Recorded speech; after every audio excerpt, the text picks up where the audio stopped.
What's up everyone, it's Dakota and welcome back to another Magic the Gathering video. And day one of Pro Tour Modern Horizons 3 has wrapped up and we have some of our deck lists.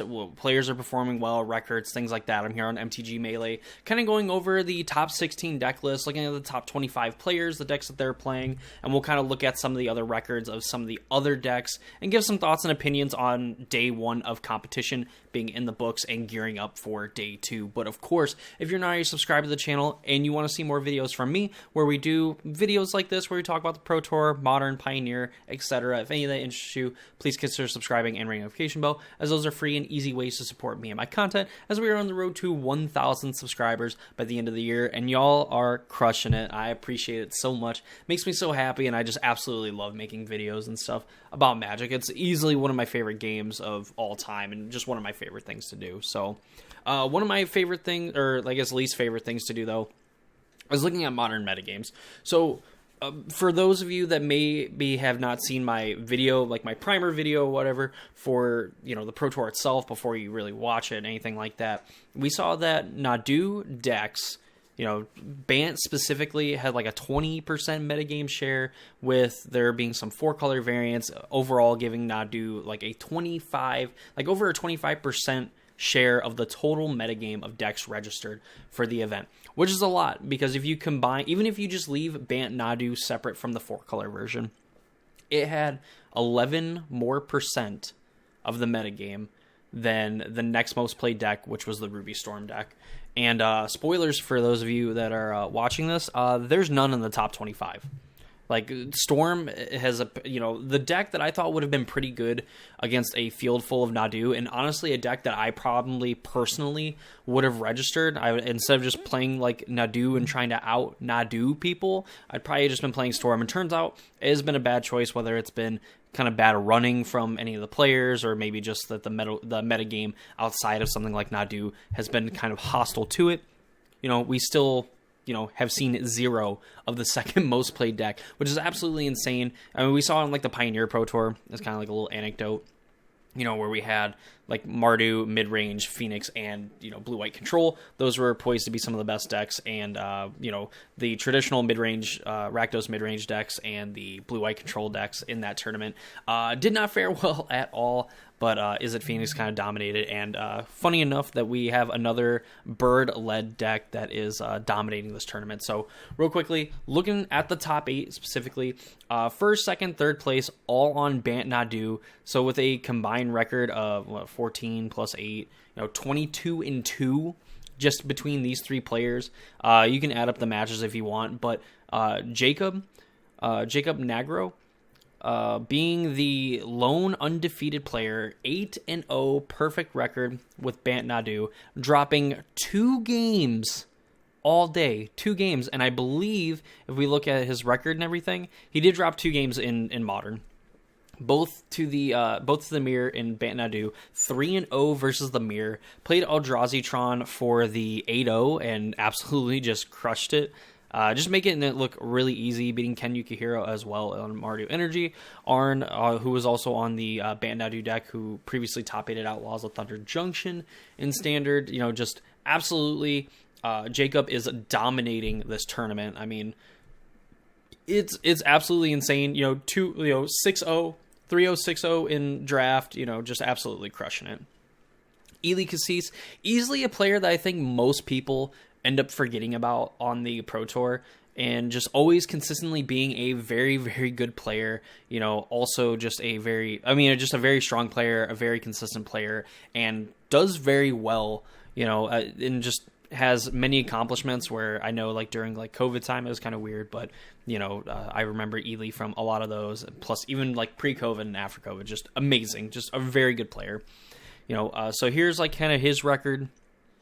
You know, we have losing to Arn in draft, but then absolutely going 5-0 in Modern with this Bant Nadu deck, having a little bit different of a road from Jacob, where he had to play against Jeskai Control, which I believe is like theoretically a bad matchup for the Nadu decks. You have 4-color Nadu, ended up taking that down 2-0, beating Eldrazi Tron, Mono Black Necro, and Bant Nadu to close out the day to be 7-1 in the tournament. Obviously, like the game records and stuff, and are going to get a little bit worse kind of as you go down. But nonetheless, if Jacob is in the company of Eli Cassis, very, very powerful player in his own right, and Jean-Emmanuel Depras, the current world champion, looking to defend his title, come the next world championship, also 7-1, also playing Bant Nadu. Having played against Jeskai Control, his only loss so far in the Swiss has been to Javier Dominguez, another former world champion, playing the Jeskai Control deck, but then goes and plays Greg Orange, who's also known for playing Control decks, and then just beats him 2-1. Just had to get some revenge from Javier. Like, hey, you took me out, so now I'm going to have to beat up on Greg Orange now, which, is no slouch nonetheless. Ken Yukihiro, also a very powerful player, and Simon Nielsen as well. Just not an easy road in your last 4 rounds when you have to play against a former world champion, a control specialist, Ken Yukihiro, and then Simon Nielsen as well, who are both players just on amazingly hot streaks going on. So, but it won't be until 4th place we get to a different deck, and it's going to be Brian Boss, who, isn't playing Storm, isn't playing Jeskai Control, isn't even playing Bant Nadu. He is playing another Bird Wizard, and that's Gruul prowess, which means that he's playing some slick shot show off. So theorizing kind of things going on. I thought about like this kind of like combo, this kind of like situation playing out where, back in the day we had, these Atarka red decks that would put basically play like a burn deck. And then you had Become Immense, Temur Battle Rage to give your creature like +6/+6, and then you could give it Double Strike Trample, and if you put it like on a prowess creature, it's like 18 damage. Like, more than likely, with how the deck is constructed and everything, you are going to win the game from that. This deck kind of getting to do that, but it does it with Scale Up and Assault Strobe. So Scale Up makes your creature a 6/4, and with how the like layers and stuff work, you will cast your buff onto the Slick Shot Show Off. It'll get +2/+0, and it'll become a 6/4, but it will still have a +2/+0. And then you Assault Strobe it, which gives the creature Double Strike. Both of these being 1-mana spells, 1 green for Scale Up, 1 red for Assault Strobe. And then you get another +2/+0, which then makes your flyer a 10 power creature with Double Strike, hits your opponent for 20, game over, GG's, it is what it is. Other than that, we're kind of looking at just like a regular like Gruul prowess deck where we just could play a bunch of efficient spells, some burn spells. You have Mutagenic Growth, you have Monstrous Rages, what have you. But you have this package of like Scale Up plus Assault Strobe to just absolutely end the game. Underworld Breach as well to kind of cast a bunch of baubles, maybe even cast like a bunch of Mutagenic Growths. Having something like a Slick Shot Show Off and a Monastery Swift Spear, what have you, is like a way that you can go absolutely nuts with this deck. Currently 7-1. His only loss being to Mark Perel, and I hope I'm saying that right, who was on Bant Nadu, but I would assume that with something like Gruul Prowess, like you're just kind of hoping to race some of the faster decks in the format as well. Moving on, Javier Dominguez, someone that we talked about, former world champion, playing Jeskai Control, basically this like Jeskai energy deck, beating Ruby Storm, Bant Nadu, 4-color Nadu, losing to Eldrazi Tron in round 7, which was pretty rough. Historically speaking, Eldrazi, the Tron decks have a very good matchup against Control, and that's just how it's been since the end of time. And even crazy, like in a world where there is like, the One Ring that is available to something like Control and all the different options and counter spells and things like that, and even free counter spells as well, that it turns out just making 7 mana on turn 3 and then casting Haymakers over and over and over again is still a pretty rough time for Control, and especially in a world now where it has like its own soul land that it can go and get the card back when it needs it to. It has its own kind of deck manipulation, like some better mana sinks and that to kind of find some of your powerful Haymakers and things like that. So, overall, just absolutely insane. Javier, we know, is a very good player, and, playing Jeskai Control, has to be onto something. Decided that I'm going to beat all the Bant Nadu decks that I come across, and so far has been able to do that by beating 3 of them so far in this tournament. Jason Yee, they have also been crushing it. Lost to Edgar in round 1 in the draft portion, and then went 5-0 in the modern portion, also playing Bant Nadu. 15-4 record, 21 match points, off to a great start. Noah Ma, being the next kind of like new deck that we see in the top 8 in Mono Black Necro, which is a deck that partially I thought would be a little bit better. Has went 5-0 in modern, beating Nadu twice, beating Mono Black Necro, played by Seth Manfield, who was the Murders of Karlov Manor Pro Tour champion, and just beating him 2-1. Beating Nadu, and then beating Energy, and a Ruby Storm deck as well that we see that made it to like round 6. So I mean, Sam Rolfe presumably like 5-1 more than likely going into that.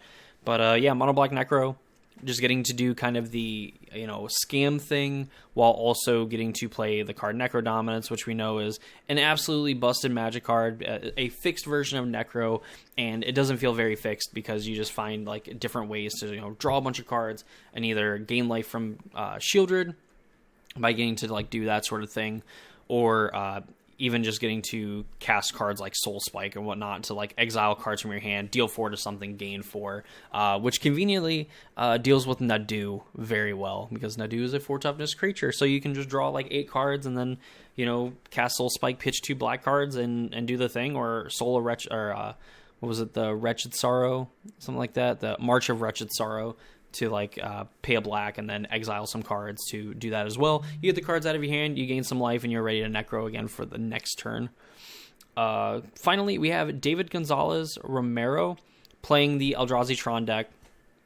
Looks like getting a draw in the 5th round against Mono Black Necro, and then having to play Jacob in the last round, which a little rough because if David would have won, being 7-0-1, there wouldn't be any like necessarily true undefeated players. Like David would be undefeated, but there's no like flawless record and whatnot. But nonetheless, the deck has looked pretty good, having a 3-1-1 record in the Swiss so far in the modern portion of the event, playing against Charles Eiler, Brent Voss, Marcus Wasner, Javier Dominguez, which he did end up winning, and Jacob as well, being in the last round and ended up losing to Bant Nadu. But played Nadu in the first round and played it in the last round, and had managed to beat it once but couldn't beat it the second time, unfortunately. Rounding out the top, going into the top 16, we have a Mono Black Necro on the outside looking in, kind of on the same, as like this Mono Black Necro.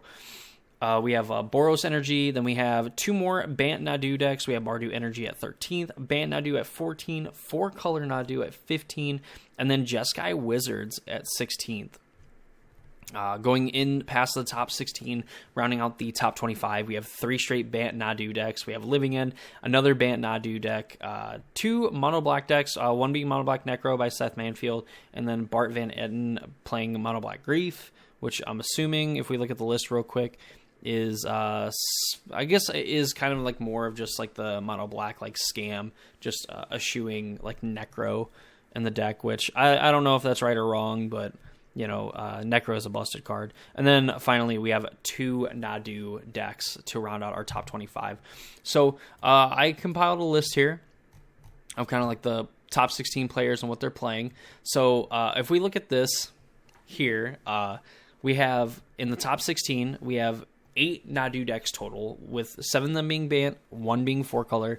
We have a Jeskai Wizards deck. Oh, don't save. No, don't look at my notes. So we have Jeskai Wizards, 1 copy, Etron, 1 copy, 2 Mono Black Necro decks in the top 16, a Jeskai Control, Gruul Prowess, Boros Energy, and 1 Mardu Energy. And then in the 9 spots after that, we have 6 Nadu decks in the next 9 cards. Basically giving Nadu 14 decks in the top 25 of this metagame, which is absolutely crazy. So to kind of give some thoughts and everything like that of watching like the matches and how they played out, the Nadu deck has went away from playing the Thassa's Oracle And I believe even in like the primer video that we talked about in the last video, getting ready for the Pro Tour, that essentially that card was, you know, you can find different ways of winning the game aside from that, you know, where we kind of compared it to KCI with like Matt Nass, where you could play Emrakul, and that was kind of like the training wheels, like the crutch. And if you, as long as you knew how to like loop properly and exactly how the rules worked and everything like that, you could play without the Emrakul, and you could like loop Spellbomb and do different things like that. Whereas now with like the Nadu decks, it looks like that they're able to, you know, with Sylvan Safekeeper and the Endurances, you're able to make copies of Endurance, you're able to go through your whole deck, and you're actually able to Besage all of your opponent's lands, and then Aurora all of their permanents as well. Or all of their like non-land permanents and stuff, the important ones. And then past the turn, you have a board full of 3/4s, and turns out that it is very hard to beat when you can only play one land a turn. So definitely, Bant Nadu is like flexing its muscles. Like, this is not even more than likely the final form of the deck. This is like the version 2, I would say, like getting rid of like the instant win, like put this into play, you win the game card, and going for, you know, making essentially infinite creatures, and then just getting rid of all of your relevant permanents. And the deck's only going to get better. With 16 copies in the top 25, that is like an insane number. That's an insane number. And like just the you know, rate at which it's winning. And we said 8 of the top 16 decks are Nadu decks. And I mean, like, if we just go from here, you know, it's like 2, 4, 6, 8, 6, 8, 9, 10. They've lost 10 matches. Between 8 decks, they've lost 10 matches. Make sure I'm doing that right. So we have 2, 4, 5, 6, 7, 8.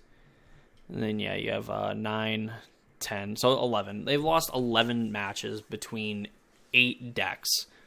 And, you know, with Jacob also being the undefeated player on the deck, chances are, I would say it's very likely that we are not going to get a repeat of like the other Pro Tours, where the most played deck in the format ends up, you know, doing decent but doesn't really do much of anything. Like, the Nadu decks are cannibalizing themselves, but I think there's so many of them going on. There's so many other decks that are actually doing pretty well as well, that they're kind of just dodging the mirror matchups. And as long as they do that, they could potentially put, you know, 3 to 4 copies in the top 8, at least as it looks right now, you know, where we have 4 copies in the top 8, and then we have another 4 on the outside looking in, trying to get into that top 8. And seemingly, like, a lot of these players being able to beat, you know, these theoretically bad matchups. So, like, Nadu probably is going to have something banned from it at some point. I don't know when, don't know how soon. Typically, they like to let metagames adjust after the Pro Tour and see how things go. But I think if Nadu gets to survive, you know, if it does basically keeps going at the rate that it's going, that's where I'm looking for. Keeps doing what it's doing, more than likely we're going to see something hit from it, whether it's Shuko, whether it's Nadu itself, you know, the things like that. I guess those are the 2 cards, because I think Court of Calling and all these other cards are great to have. Just probably Nadu might be too much for the modern format at its current rate. Also, like to kind of go on as well, like the mono black necro decks have also been like very impressive. Like, just I kind of want to check out one of these decks like next week. We're probably gonna have to look at, you know, the winning deck list, the top 8 and everything from the Pro Tour, but like, just the necro decks look sweet, and they have the tools and everything that they need to kind of like take care of Nadus and hopefully kind of stop them before they get going. Obviously, with them playing like Outrider on core, it allows them to, you know, have a creature that they can search up and, you know, basically activate at instant speed, where Shuko is stuck being at sorcery speed. But, you know, like the mono black necro decks, I kind of like what they have going on, just because I think that they can be very powerful. And I think if you stick in necro dominance as well against like Jeskai control, you know, it makes life a lot harder for them to just have to like constantly counter like your burn spells and things like that, and also kind of play around griefs and whatnot. So, you know, I think the mono black necro deck is probably not surprising that it's doing this well. The energy decks, you know, there's enough of them that have some pretty decent results going on. Obviously, there's a Jeskai control deck in the top 8. So it's like Jeskai energy. essentially. So like there's one on the top 8, and there's like a few other energy decks on the outside looking in. Totally possible that they can find a way to get into the top 8 with some good running on Saturday. But yeah, I mean, overall, like the event is been amazing. You know, the commentary is great as always. Just we're probably going to be watching a lot of birds on Saturday and, you know, potentially Sunday as well. So, you know, hopefully for, you know, coverage sake and just wanting to see different matches of Magic, I hope that we can find games that do not feature Nadu, or, you know, if we do, that it's like doing something different that we know that the deck is capable of, but we haven't seen yet. But chances are, you know, in the later rounds of day 2, we're going to see a lot of the bird wizard and how powerful it is, and it's just going to flex its wings and absolutely just dominate the metagame and do something that, you know, only like Eldrazi have done during like Eldrazi Winter, like Pro Tour with the Gatewatch, and what Hogak failed to do at I believe Mythic Championship 2. You know, where it got down by Tron, and, you know, we have an Eldrazi Tron deck, so, I mean, we could have Tron, like, in other finals. And that's another thing, too, is, like, how good Tron is in, like, Pro Tours, but it's, like, kind of dog shit in other, you know, when you take it to, like, locals and stuff like that, it's like, oh, like, this deck never wins, but then it gets to Pro Tour, it does reasonably well. That said, only one copy in the top 25, so maybe that's, like, an over-exaggeration. Definitely underperforming as a Tron deck compared to the last Modern Pro Tour, but you know, that is what it is. But yeah, that's going to wrap up our day 1 kind of like coverage wrap up of the Pro Tour. And tomorrow, look for, you know, Bant Nadu to hopefully get knocked down a peg. Maybe they're, you know, they got all the hot running out of them, and, you know, they're going to have to stumble in the top 8.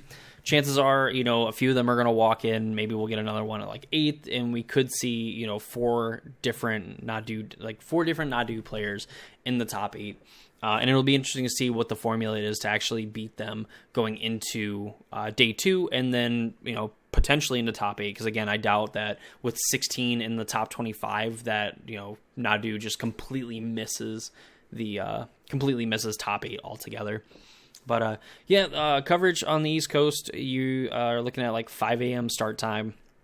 You know, there's like an article and stuff like that. I'll have like the standings and stuff linked as well. Like you'll be able to find like the event page and things like that, and figure out when the event starts in your time zone and everything. So, you know, check that out. Keep an eye on the standings. Again, you know, looking for Nadu to kind of keep doing the bird thing, and then hoping that something like Just Guy Control or like Mono Black Necro can kind of figure it out and end up kind of making it feel like it's a 50-50, where it's like going to be like an entertaining game in the later stages. So yeah, that's gonna do it for me in this video. Hope you all enjoyed. Again, if you are not already subscribed to the channel and you want to see more, be sure to subscribe, ring notification bell. Free, easy ways to support me and my content. We're going to be doing a day 2 wrap up as well as a top 8 wrap up, you know, as we kind of go through the weekend. So be sure to be on the lookout for that. And yeah, that's gonna do it for me in this video. Hope you all enjoyed it, and I'll see you all in the next one.